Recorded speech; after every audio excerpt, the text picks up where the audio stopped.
رسول الله مبارک په همدغه شان د حوض کوثر په غاړه باندې ولاړ وي ما تا سره به نور هېڅ څوک ني خو زما ستا به د چارسدې په دې علاقه باندې دا اجتماع رایاده شي او ما تا به یو بل ته ووو چې راځه ځو د محبوب رسول الله مبارک خواله ځو محبوب رسول الله مبارک په کټورو باندې په خپلو مبارکو لاسو اوبه تقسیموي چې ما تالی راکړي زما د لوی الله نه امید دی چې ابوبکر صدیق د کم کتار په سر کې انشاءالله موږ او تاسو به د هغه کتار په اخر کې ولاړ یو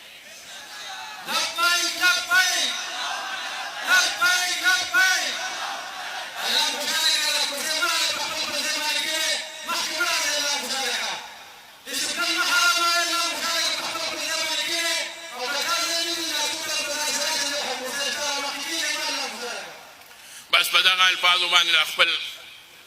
بیان یا د کلمات ختموم او تاسو نه په دې شعر باندې